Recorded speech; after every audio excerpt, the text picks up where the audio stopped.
Welcome back to the Fifth Wheel Podcast. I'm Hannah, And I'm Sydney. and this week we have a lot to talk about. We have a lot to talk about. Barcelona, let me tell you, I mean, where to even I mean, begin? I mean, honestly, yeah, maybe. Uh, Because let me tell you, my expectations going into the weekend were not the outcome that we got. And I am not mad no. about it. Well, and even the outcome that we left last week with is not the outcome that we ended up with for last week. Yes?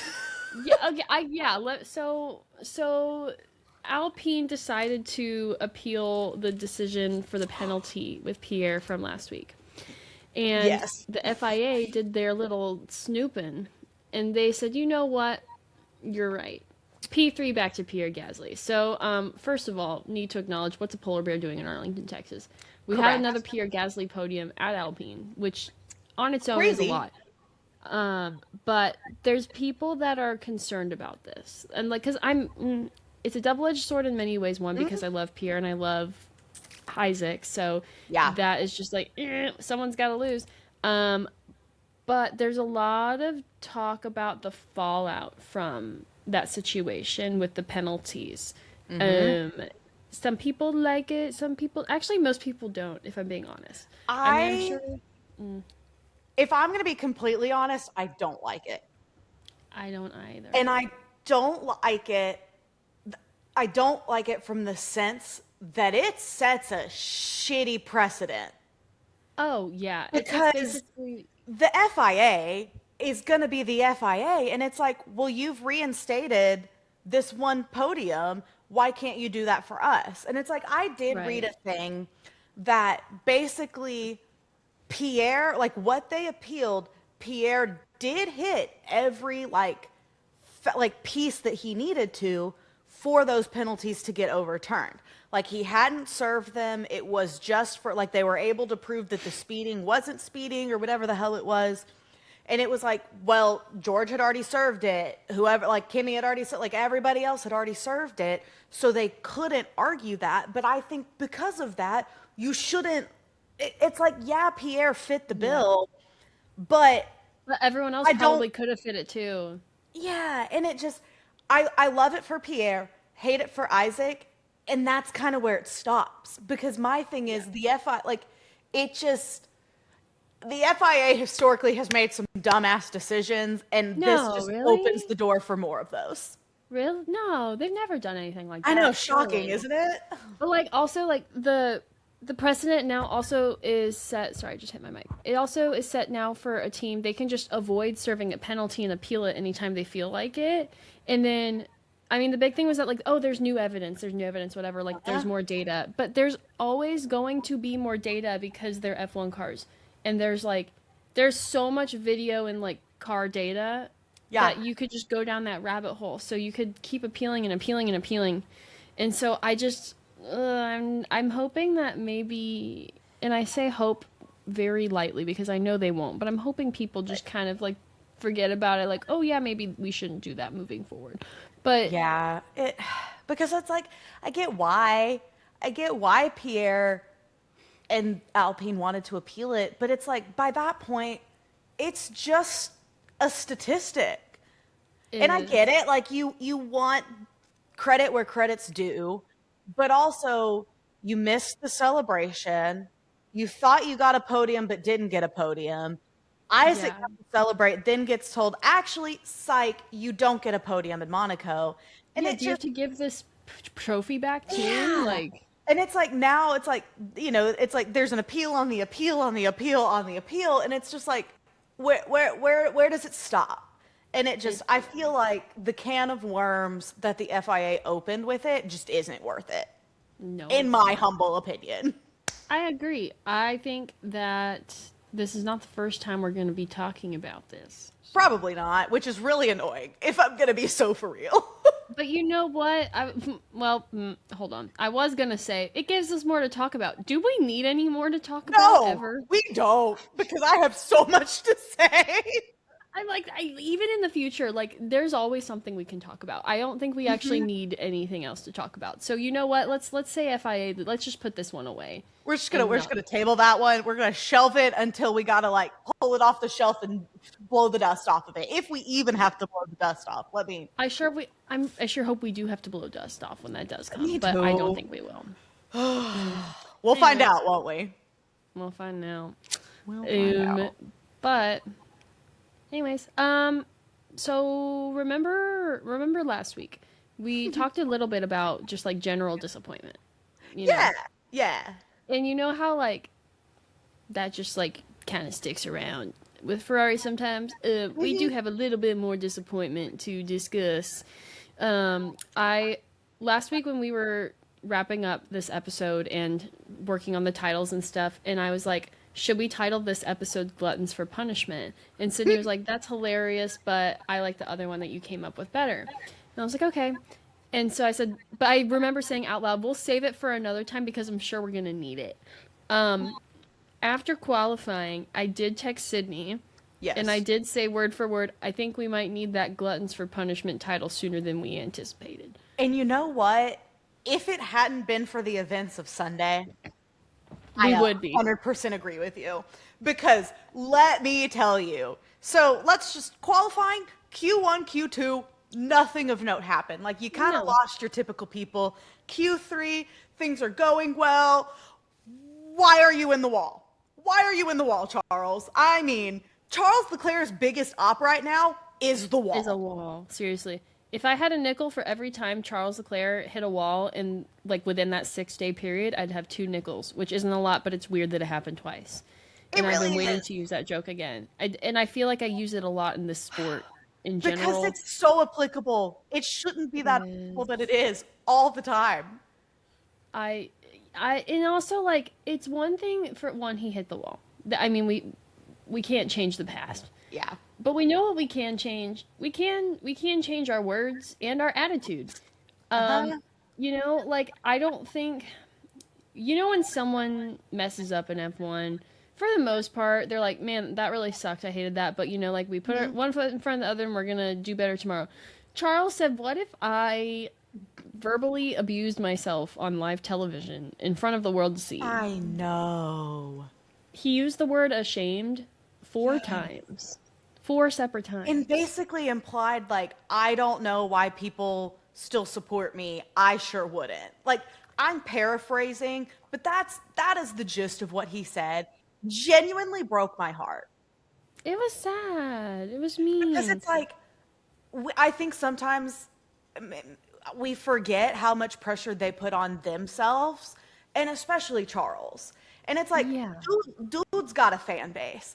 And it's just, I'm like, no, I'm like, do I wish you wouldn't have hit the wall? Yes. Yeah, like, a little bit. Don't be ashamed of yourself. Like you're kind of doing the opposite of the sports psychology thing. You're not supposed to continue berating yourself over it. And also just like it it's one of those things like he acts as if we don't know what we got ourselves into being fans of his.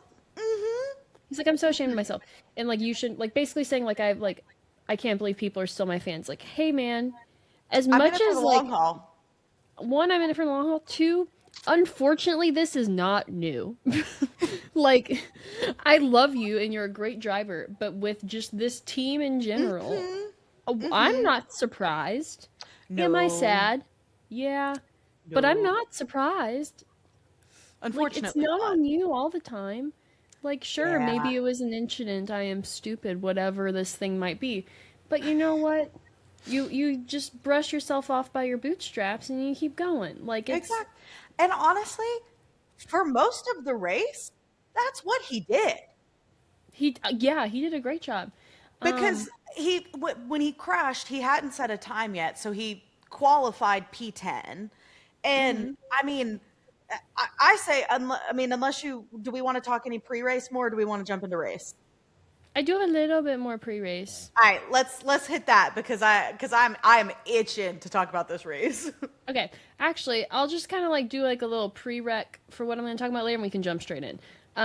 Basically, the only thing I had pre-race was to talk about the 24 hours of Le Mans that happened this weekend, which was super exciting. And the only thing I'll say, I guess, before we jump into the race about it, is that it ended at the same time that the F1 race started, or that the podium celebration started then.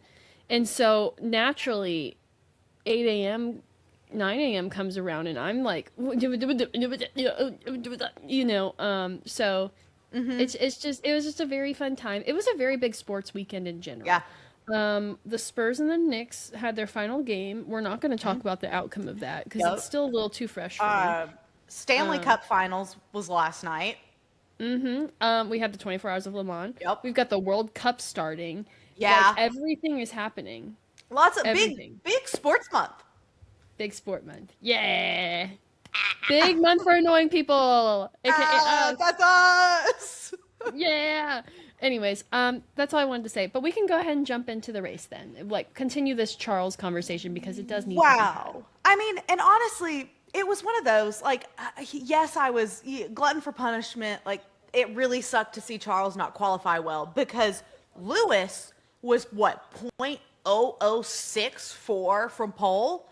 Like, Yeah. Lewis damn near put it on pole. I didn't realize this until, like, they started talking about it midway through the race. Ferrari brought several upgrades to Barcelona.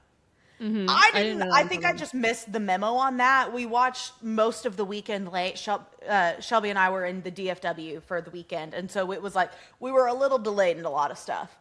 But watching qualifying, I was like, okay, Lewis, because he's had himself quite a few weekends. I mean, we had 2 back-to-back P2s, and then he qualified, and I was like, didn't really go into Sunday expecting much, but I was like, okay. I was like, we're usually pretty quick on the starts. I was like, he dang near secured pole on his own.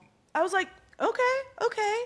And then we get into the race start, and honestly, one of the cleanest race starts we've had this season so far. I mean, everybody, Max Verstappen didn't get left behind. Everybody got going. Charles made up like 3 places at the start. 3 places and 3 turns. Yeah.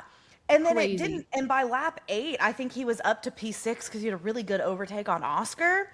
But it was like, it was a good little, like nothing happened, but like a lot happened just in like some of that initial movement. And also, like, I don't know if you noticed this, but everyone was overtaking on the outside this time. Like, I feel like it's very common for people to, like, dive in the corner to cut that way. But, like, so many of the overtakes were from the outside this time.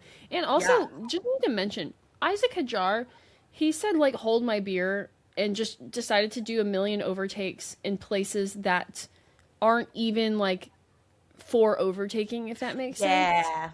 Like, he just said, no, I want to go ahead of you now. I'm going to go he's now. like, it's now fine. I'm not going to wait on you to answer. I'm just going to do it. Even despite, like, losing his P3 from last weekend, I feel like that, honestly, if anything, just gave him a bit more of, like, an edge for this weekend. Because he was on one. He was like, I'm out of here, guys. I'm gonna go, and if you're in my way, sorry. Yeah. Yeah. I mean, him. But anyways. We lost Lance on like lap 6. The Aston Martin engine, I think, just was like, nah, again, I'm done. Then this is where I think we start to get like the race. We were talking about this a little bit beforehand. Like the middle chunk of the race, like I would say like the middle 2 quarters, not a lot happened, but a lot a lot of subtle things happened. Yes. So there was a lot, like this was a pit tire strategy. Like we saw lots of different strategies.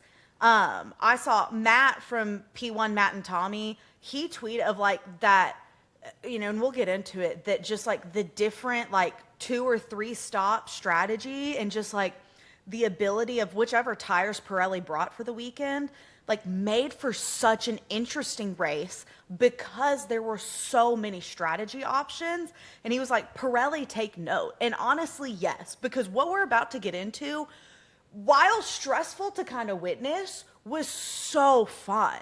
Because it was like fun. Genuinely, you had like 18 different strategies and most of them all kind of worked. Yeah. So Honestly, it was so because, interesting. or yeah, Like, go ahead.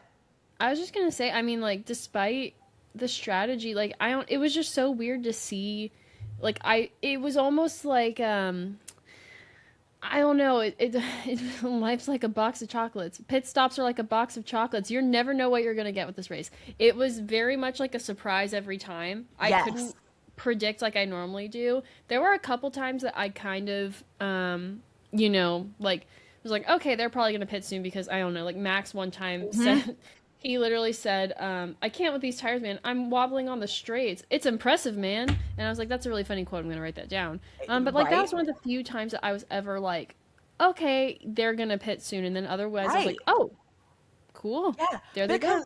what got me, so most of the grid started on the medium tires, and then there were a handful of them that started on softs. Lewis was one of those. So because Mm. he was on on the softs, he had a pretty early pit stop. Like early enough, I was like, "Whoa." And like early enough that it was like, "You might be going for a three stop," which is like interesting. And I'm like, Ferrari, I'm like, please don't let the clowns show up. Like, please tell me you know what you're doing. And it was one of those of it was, I was I was not mad. I was very tentatively like, you've got to have a reason. Like, Lewis is running well. And what was interesting was Lewis pitted pretty early. Like, I want to say it was lap 12 or 13. It Like, was it was very early. early. And then Mercedes, like a lap or two later, pulled George in. And then George was worried that then Kimmy was going to overtake him, just kind of like an, what is that, undercut, overcut, whatever, whichever of the, Whichever one it is. um, and like, and it was just, it was very interesting. And then Ferrari was like, okay, Charles, we need to pit you to cover Piastri. Charles was like, no. He was like, I've got good pace, leave me out. And No, then literally, your tires Ferrari, cannot legally degrade without your consent. no, literally. And then Ferrari came back and was literally like, essentially, okay, yeah, just tell us when you want to come in. He came in on the next lap anyway, but just that exchange in itself, I thought Shelby and I thought was hilarious because they were like, "Hey, bestie, do you want a box?" And he was like, "No." And then they said, "Okay, just tell us when you want to come in." But then he did anyway, so it was just Yep. it was really funny. It's like asking your kid to take out the garbage and they were already gonna do it, and so they're really sassy about it, and then they do it. Yes. Yeah. So sometime after that, Valtteri retires. If there's one thing that these cars are so far this year is unreliable, which Unreliable. I will say sucks. But on the same side, like on the other side, also makes for some pretty interesting things. Um, but it was just a yeah. Valtteri retires. Charles boxes again, and then I think at this point, Lewis maybe comes in for his second stop, Something like maybe that. somewhere in Um, there. so at some Um, point he comes in again, and then I hear like, "Oh my God, what's happened with Fernando?" Like it's really funny the way the announcers said it. They said, "Oh, and Fernando has stopped moving. Like he's not moving," but hmm then the camera could not find him for a minute. Yeah, Like the cameras were like, I was like, "Hey, where is he?" What? And so I was really, really focused on that. And then when that happened, Lewis was already in the pits, I think, or he had started to no, go yeah, in there. well, because I think he had already. I think it was on that second pit stop was when he was ahead of George. Mm-hmm. Lewis is leading the race at this point, and it was one of those of like he was on a three stop strategy, and by that point Mercedes is I think their plan is to run the two stop, and Mm-hmm. so Lewis is Lewis is cooking at this point. Like He's literally I flying. said, Hoomst has awakened the ancient one because Literally. he was just driving. And before Fernando's engine was like, LOL, bye, it was one of those of like, they were already talking of like, okay, well, we know he's going to have to stop again. And we think he's got the pace to still come back and overtake George at some point. Like Mm-hmm. it wasn't a guarantee, but like Lewis He was was already on track. Lewis was running really well. And then so speaking of Fernando's engine and the Aston engine just basically blowing up, someone was like, it should become a rule, like FIA, hey, it should be a rule that if nothing is really happening during a race, that it should just be a rule that one of the Aston engines blows up so that we add a little spice to the race. Honestly, I think that might already be a rule. Aston may, one of them was like, I read it online somewhere, so it must be true, right? Because like Mercedes was squabbling. They couldn't, like, they were coming back and forth. Like Lewis was gaining. This was still like the whole, is he going to pass? It was like the will they, won't they of like what Lewis was going to do. And then good old Fernando, his safety car, no, his car just blowing up, brings out a virtual safety car. Which is interesting because under a VSC, they don't necessarily bunch up. And if you already have a decent gap, you can maintain it. You can maintain it. And as we were talking about earlier, Lewis is cooking. And so he goes around once and they miss bringing him, like they couldn't decide, I think for sure, if they wanted to bring him in. And I was like, no. Because the announcers were like, yeah, they should have brought him in. We don't know why they didn't bring him in. He's got the window. And I was like, fuck. I was like, there's my Ferrari. I was like, is that my circus? Yep. And are those are my monkeys, right? Shit. Those are mine. Yes, they are. Those are my monkeys. But comes back around, still a VSC. That Lewis, box. He comes in. I think it was a 2. It wasn't a slow stop, but it wasn't I think it was a 2.8 stop. It was a 2.6. 2.6? Okay. He comes out as the virtual safety car is ending. Like literally drives out of the pit box and and Shelby and I were like, oh my God. Because then he's coming out of the pit lane. You can see George Russell coming around the corner, and then Lewis is ahead. Yeah. Dude, okay, so remember where you were? Like, this is going to be like some huge deal. Like, remember where you were when Lewis Hamilton pulled out of the pit lane ahead of George Russell in Barcelona? Yes. I remember where I was. I was on the couch. My ass was parked on the couch, and I was watching. And it was one of those, you know how in some races you'll watch like a car come as someone's exiting the pit lane. You're like, ooh, it's tight. It wasn't tight. No. And I remember sitting there. He comes out. And I remember thinking to myself very clearly, no, we're not going to say anything. We're not going to assume anything because this is Ferrari we're talking about. And you want to know who's really unreliable? Reliably? Ferrari. We're like, okay, so I can rely on them to be unreliable here. We're going to see what happens. I spent the entire back half of that race waiting for the shoe to drop. Yep. I was sitting there and I was like, okay, yep. Just kind of chilling. Like, all right, we're not going to get our hopes up. Nothing's changed yet. That's really strange. Something will change though. And I just kept, like, it's okay. Don't get your hopes up. Don't get your hopes up.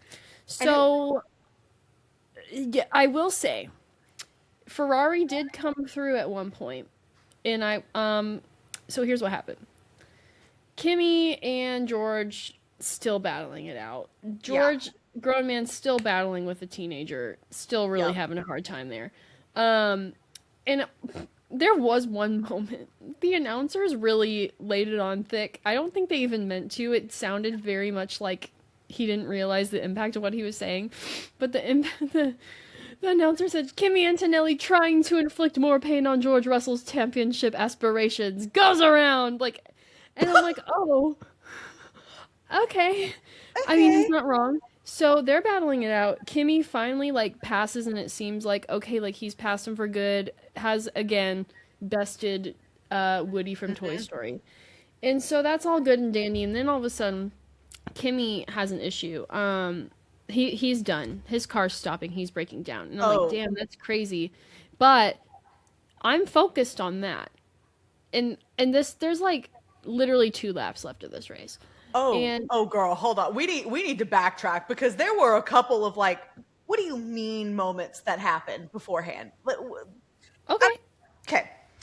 We're going to backtrack to Kimmy because that's important. Shelby and I literally, it happened and we like, I mean, like, the gust, we gasped.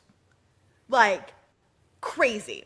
So, before, maybe this was actually, no, was this before? This was before. Somewhere mid-race. Do you remember when we lost Nico? Yes, I do. Do you know why we lost Nico? No. Would you like me to tell you why we lost Nico? Do I have a choice? No. Well, I mean, I guess you do, but also no. So, this is, we've seen lots of just DNFs. Mm-hmm. Liam is ahead of Nico. Nico is minding his own business. And you can't even really blame this one on Liam. The way I'm setting it up, you think it's Liam's fault? Like, no, because it's just, Liam drops a tire into the gravel and kicks him up. Usually, not a huge deal. Usually more of an issue for who drops into the gravel than who is behind said gravel dropper. Yeah. When I tell you this gravel perfectly landed on Nico Hulkenberg's car, it perfectly hit the kill switch on the outside of his car, and his car just stopped. Luckily, I saw that. He was right by the pit, so he was able to just kind of yeet in before his car just was like, you can't go any further. And I was like, what do you mean in the year 2026, a piece of gravel took out Nico Hulkenberg because it hit the emergency kill switch on the outside of his car? It gives, when you watch like cartoons and there is a villain and they have like a self-destruct button, and it's like, why do they have that in the first place? Yeah. Like, I know why they have a kill switch for like, as one does, but it's just kind of one of those things. It's like, why was that in gravel hitting range? Right? And it's like, and so speaking of cartoon ass things to happen, so we have that. You lose Nico Hulkenberg because of a piece of gravel hitting a tiny ass piece on his car perfectly. At some point, we lose Alex. And I wrote down, I was like, when did we lose Alex? And they said they had James Vowles on the radio that weekend as kind of the team principal. And they're like, the Sky Sports start talking to him, and they're like, so what happened to Alex? Essentially, the camera on the top of his car started wobbling. Like, cartoon ass, like wobbling back and forth. And it was a safety hazard, whatever. So they bring him in. And this was why they brought him in. Well, homeboy comes back out like 8 or 9 laps later. So how sometimes you get lapped and it's just like +1 lap. No. Alex comes back out and he's +8 laps and behind like 2 people who have already DNF'd. Because they completed more laps than he did. And it's just like, and this isn't really a spoiler because obviously if you're +8 laps down, you're probably not going to finish the race. Well, he does. And I have seen a classification now that I didn't know was a thing. Alex received an NC, which is not classified, because to get classified as a finish, you have to complete at least 90% of the laps. Do you want to know what Alex didn't do? Complete 90% of the laps. So Alex got an NC. Maybe that's bad F1 fan on us, but like, I didn't know that was an option. That's so interesting. I learned something new here. Isn't it? That's very interesting. Like, it was just, I was like, what cartoon ass, like, poor Alex Albon, because the subplot that he's on, like, oh, it's a horror story. Williams was like, not our weekend, but looking forward to Austria. Someone quoted that and was like, well, when is our weekend? And like, yeah, well, when is our weekend? Yeah, they had this. I mean, Carlos finished like P12, but like, poor Alex. I mean, I think he has every classification now, because if there's not another one beyond NC, That's news to me. But Buddy has a Yeah. DNS, DNF, DSQ, in like what else, Alex? Dude, I don't even know. But But that is yeah, really funny. That's so that hilarious. all happens. Oh, But there is one more cartoony thing that I would like to add. And it's really more in just the way that something was said. And we're kind of revisiting something we already talked about. But when Lewis did pull out ahead of George, I think I know which his radio race message. engineer comes. There's a couple things. So before he was even in front of George, he was, he had the pace, he was catching up to them, and he Yeah. goes on the radio, he goes, am I catching them? And his engineer goes, you are catching, keep pushing. Like, genuinely that excited. It was I'm so never, cute. like, it sounded like an Italian stereotype, like someone was impersonating Luigi No, from Super Mario literally. Brothers, like that much energy. And then Yeah. he comes out ahead of George, and I wrote I wrote it down exactly how it was said. Hey, you are in front. Literally, I said that. I was like, "Hey, you are in front." The very Italian race engineer for Lewis, because You're in front. like I just started giggling because it was It's just so cute and it's, just like it is honestly cartoonish. It's Super really Mario. joyous. It is Like, joyous. and so it's like, yeah, he comes out on front, but you remember that whole like we were waiting for the other shoe to drop. I thought Yes. we found it because there for a minute, Lewis was under investigation for a yellow flag infringement, and I was Right. like, and they were saying it was like it should be okay, like it was basically of like a did he speed during the yellow flag, but it was like when the flag hit, he was already like it was like he didn't he would not humanly, even with their superhuman reaction times, have had time to react to that at that point. Right. But I was just Exactly. like, those couple of minutes, I'm just panicking because I'm like, oh great, I'm like, we're gonna get a time penalty and we're leading a race and he doesn't have to stop again. Yeah. And you know what? I bet you were so relieved when you found out that wasn't the case, right? And Thank then you're God. like, oh, maybe there's no other shoe. There's one shoe. No, we don't have any pirate peg legs here. There were two shoes. The man that we're referring to, this hypothetical man, had 2 feet. And that other shoe just so happened to be Charles Leclerc. And Yeah. we talked about this earlier. He was very ashamed, all of these things. And you know that you are in an abusive cycle when something good happens and you're immediately like, what is the catch here?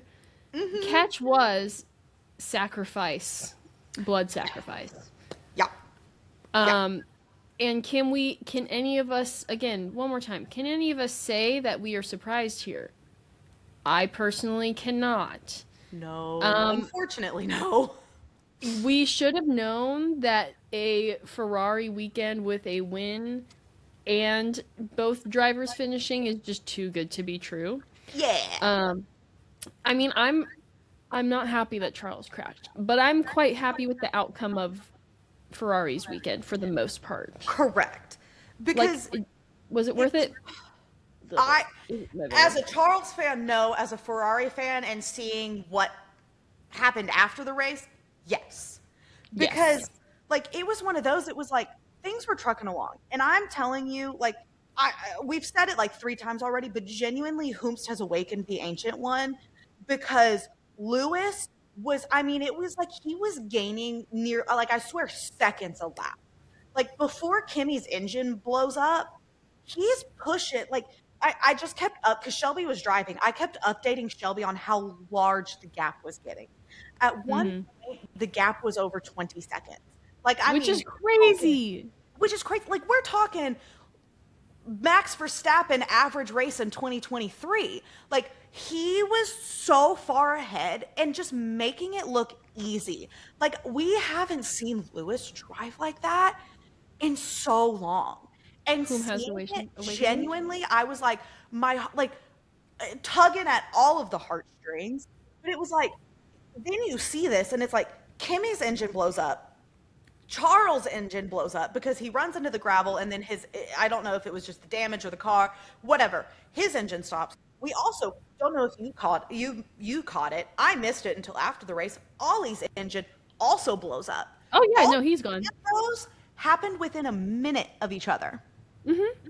Someone So hit the kill switch.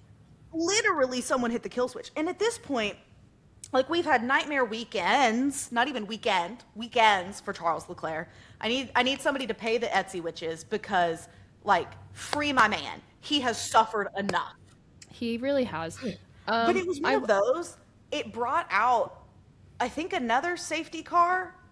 And it was one of those of, Lewis had time to come in, but they were like, nah, man, you've only got, what, like, a few 2 laps left? Like, stay out. You are literally 20 seconds ahead.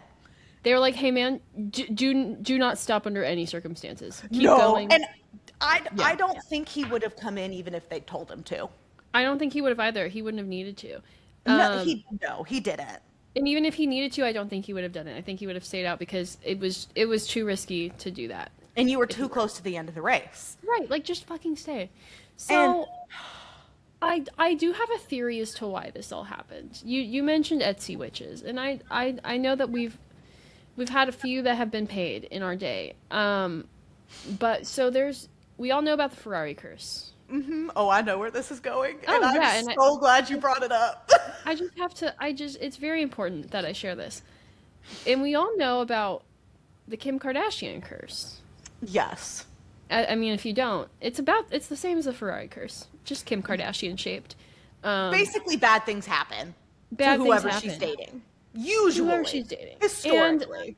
So already the paddock was just ablaze with the situation with Kimmy's towel. And Kimmy was so in on it at this point. Like, he was making memes like, "Guys, have you seen my towel?" It was very funny, very haha. Yeah. The day before the race, Kimmy gets a special delivery. It says, "To Kimmy from Kim." It's an embroidered towel. And I'm like, that's funny. Like, that's funny. She's playing into it, Objectively, whatever. that's really funny, and honestly, the best thing that could have happened. Objectively hilarious. And Yes. I do know for a fact that she took said towel. Actually, I don't think she even touched the towel. She definitely ordered it and someone else did it. But she told whoever did it to just, like, maybe put a piece of her hair in there or something. Like, this was her own version of an Etsy witch curse. Okay, She did it okay. herself with embroidery and in humor. And she sends it to Kimmy. And he DNFs after, Right. like, a perfect streak. And then on top of that, I just think it's really funny because, we're talking about the Ferrari curse and the Kim Kardashian curse, but I think we're all forgetting our basic math, our basic, like, 5th grade math here, that a negative Yup. times a negative equals positive. 2 negatives make a positive. 2 And, negatives make positive. and you know what? I'm all for it. You know I what? She just can steal everyone's towels. I don't care. Oh, yeah. I just need this 2 negatives that make a positive to also start applying to Charles. Yes. No, I need her to, like, hug him. But genuinely, it's so funny because 2 negatives in this case made a positive. Because it was one of those of, like, I think I started to believe it after, especially once we got this last little safety car, like, unless Lewis's car just stopped, which was a possibility, he was winning this race. He was. And when I tell you, when he started that last lap, I was mean, like, it's happening. goosebumps. I damn near started like tearing up because genuinely, not even just from, I mean, it had been, I think, 594 days since the last Ferrari win. It was Carlos Sainz for context. It was Carlos Sainz, and it was one of those of just like, I think the combination of seeing Lewis drive like Lewis, and it being Ferrari, and knowing how much he has struggled switching to Ferrari, like I was like, oh my god, oh my god, oh my god, and then like, and then he crosses the finish line, and the radio messages, like, I don't think I'll ever forget some of those race messages because Engineer was freaking out. Lewis is freaking out. Like, his thank yous, I mean, like, literally did not forget anyone. Like, thank you to, like, he said, thank you to the fans to continuing to remind me who I am. Because if you remember, I think, I don't know if it was earlier this year or last year, like Lewis was struggling. And someone, and this was one of those things, like never think you can't make a difference, because you could tell like Lewis needed to hear this when it happened. But the fan essentially was like, don't worry about it. You'll get it again. Just remember who you are. We do. And Remember who like you are. Lewis remembered who he was. And that And was that his is a Instagram caption too. He said, and it "Remember just who like you are." full circle. And it was unreal. And then Shelby and I looked at Shelby and I was like, we're going to get to hear the Ferrari team sing the national anthem. Because yes, we get God Save the Queen, King, whichever you want to call it. Charles is in charge, whatever.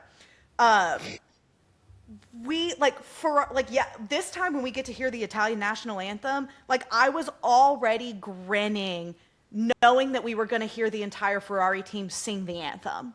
It was And so like beautiful. it was unreal. So It was. the other thing that's kind of wild, this was the first all Brit podium since 1968. Oh, yeah, I was gonna say that podium's been colonized. Literally, like it was because Lando was running fourth when Kimmy's engine gave out. He inherited third place basically, and so you had Lewis, George, and Lando. Which, honestly, like I hate that Kimmy's engine blew up, but kind of just like again, you could not have written the script better. No, it was hilarious. Objectively Lewis hilarious. has now won. He is the only driver to have won a race with Ferrari, Mercedes, and McLaren. And what teams were on the podium? Ferrari, Mercedes, and McLaren. And an all Brit podium. And oh my gosh. now he's the only driver in F1 history to have won a race in his 20s, 30s, and 40s. Which is crazy. And I did write down, I hope that we do not have to wait until his 50s for the next win. Correct.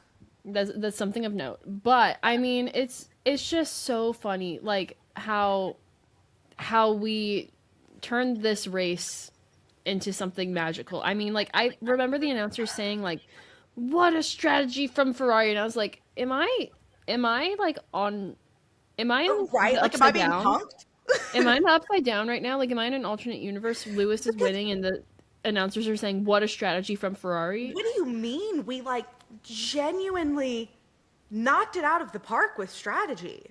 What do you mean? What do you mean we did a good job and it wasn't on accident? It was crazy. And like, I mean, and we were talking the pure joy and elation on that podium.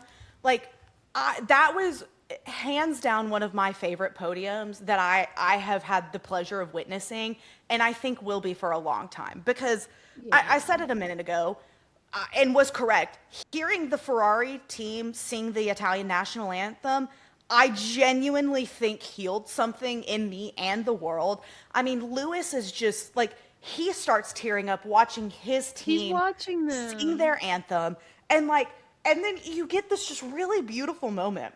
And I don't know if you could hear it on the F1 TV broadcast, but it was clear as day on the Sky Sports broadcast.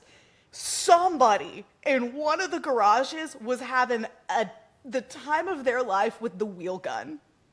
You could hear, like, you know, the wheel, I can't impersonate it, but you know the like,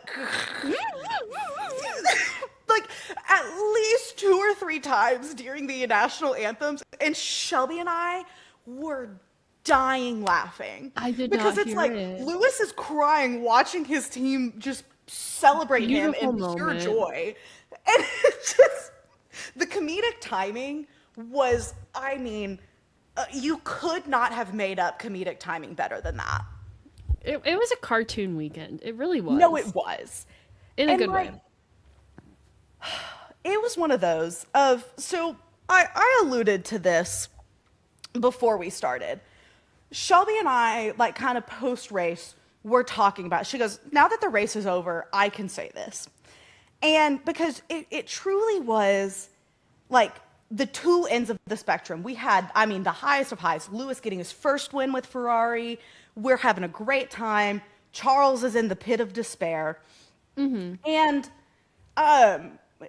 bear with me. I'll explain. You're going to think it's weird at first. Shelby had the perfect analogy. Okay. This race weekend, as a Ferrari fan, was the red wedding from Game of Thrones. I have not watched Game of Thrones. You so I have don't not know. watched Game of Thrones? I started and then I couldn't finish it because I didn't understand it. It was like I started like during finals season. Are back you in ever going to undergrad. finish it? Yes. No! I know that.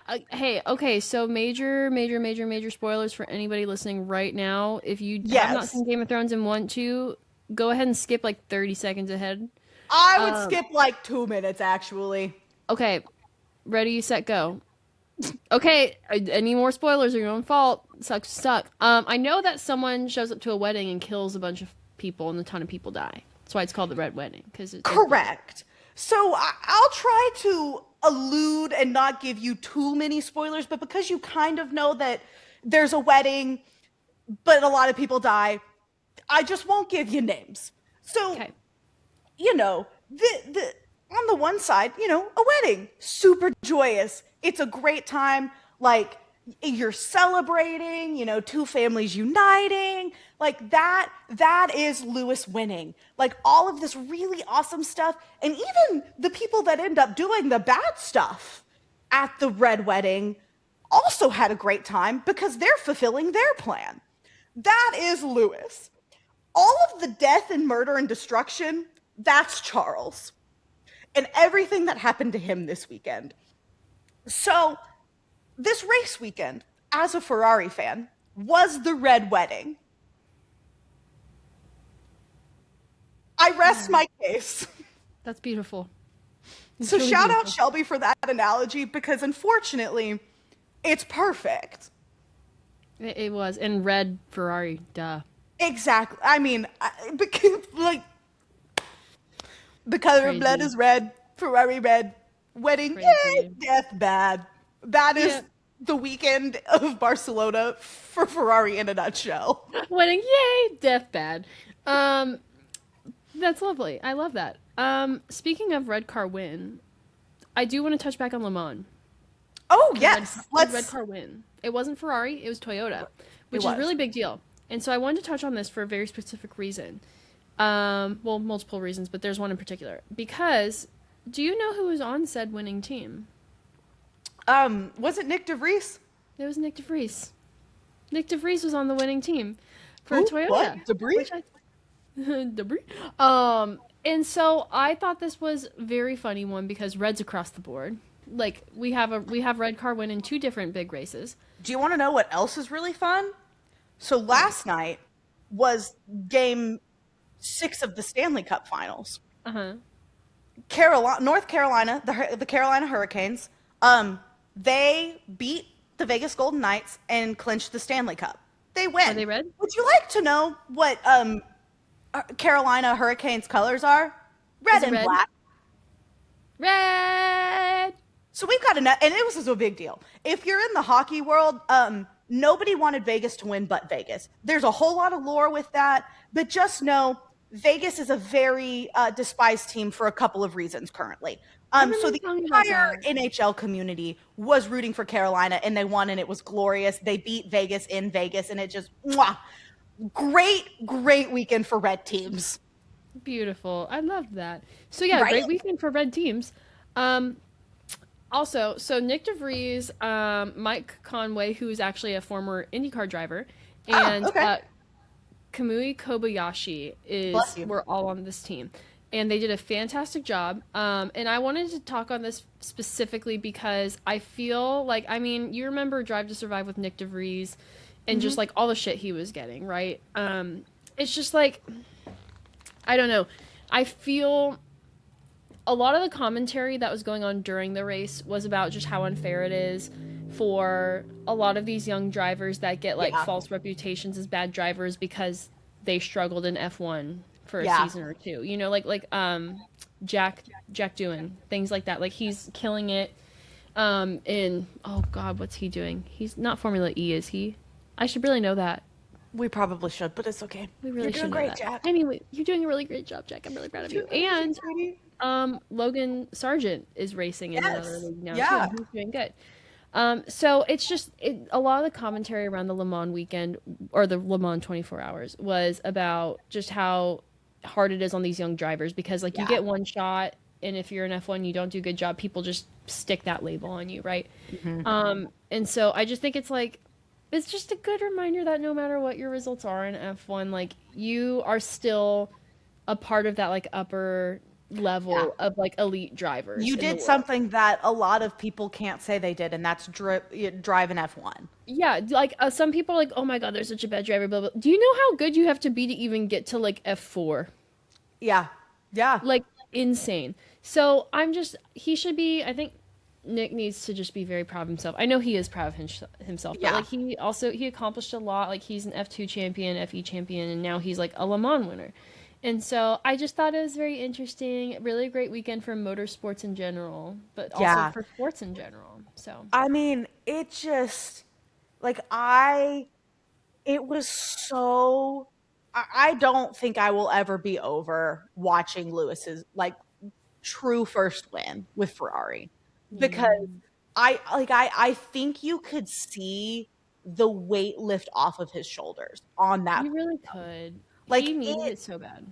he needed it, and not only did he need it, I think the team needed it. And like He did. it's really hard because again, red wedding. Charles had a terrible weekend. Not all of it was his fault. I mean, you can't help some of the things that happen, but I think it just goes to show that I I am hopeful, and I don't even think that this is hopium. I am hopeful that this is this like I think this is the start of Ferrari being a part of the conversation, or at least I hope it is, because Shelby and I were talking about it. Like the reason we were supposed to be pretty good in Monaco was because it was a slow corner track. There really wasn't any time on the like it really weren't any straights. Right. There are a ton of straights on Barcelona's track. Yep. And and maybe it's a fluke. I really hope not because I don't think it would be really hard for it to be a fluke and to at one point have built yourself a 20-second gap to Mercedes. I agree, especially with like how Mercedes has done this year. And so it's Right. I don't want to say it because it's the I know, hopium. it's It is the hard. hopium. It's the hopium. Mhm. And you know the Ferrari cycle. Right now Correct. we're so Oh, we bad. are We're so not back. so We bad. are And so so back. naturally, next weekend could bring us back to it's over or it's so over. It could. Um, I mean, naturally, where else do you go from here is like when you're at the top of a mountain, there's nowhere else to go but down. So I Correct. am trying to be as realistic as possible, but I do agree. I do agree, Yeah. but I'm not going to allow myself that hope because that would be abusive I'm towards trying to myself. contain it, but I can't pretend that there's not some because I No, it's think, hard. and I think it's not even because of the sheer fact that he won. I think it was the manner at which he won I agree. because It not was like a real win. yes, and yes, like they in a lot of the commentary, like they were talking about it of yes, Ferrari did get kind of lucky with the VSC. But he When was it came pacing out, crazy.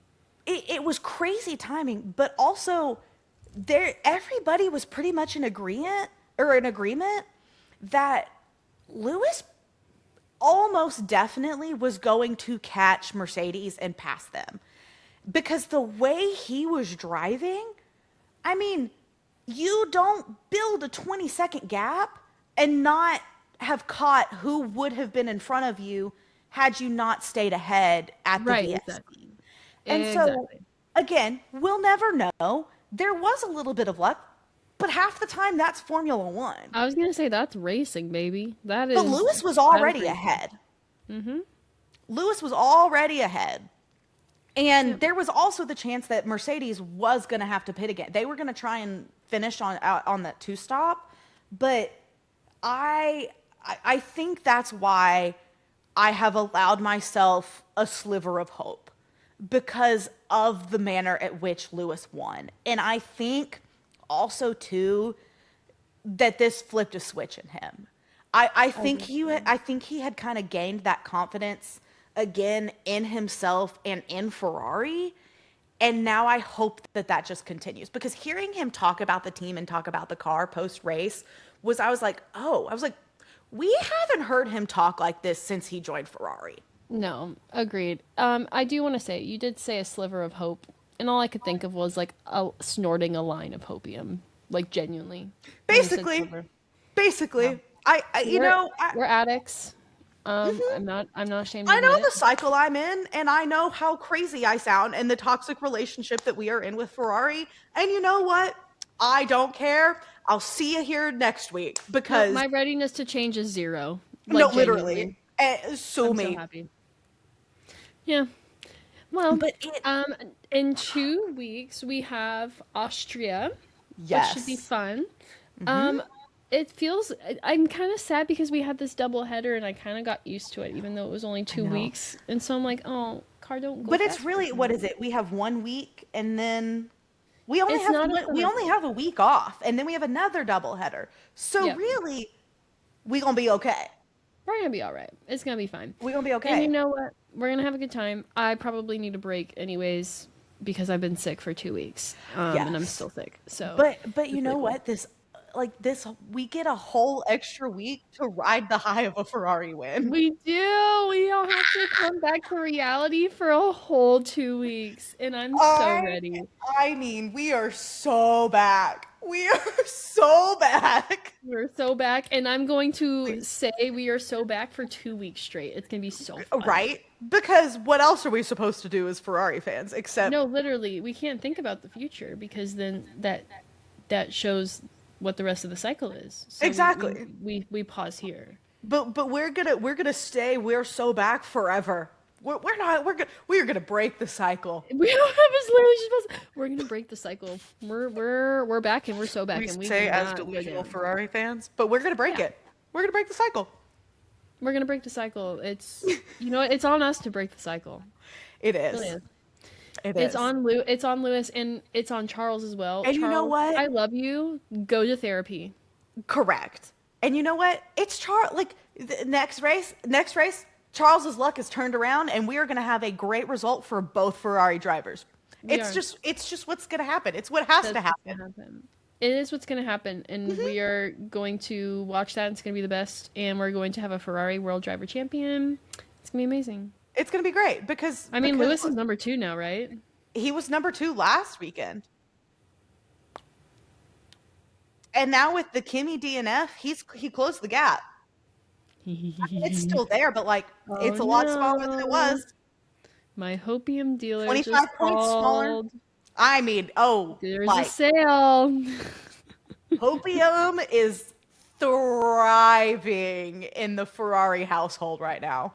It has been lovely, and I'm going to live in this delusion as long as I can. Exactly. I mean, but what else are we to do? No, there's nothing else to do. Exactly. Duh. Exactly. That's what we do here. We're gonna But ride anyway. this high to Austria. And that's exactly what we're gonna do. So, without further ado, I'm Hannah, And I'm Sydney. and it's lights out. And away we go. Away we go to 2 weeks of delusion and hope. And I hope See I really hope that y'all y'all. don't hear from us. So, Correct. bye.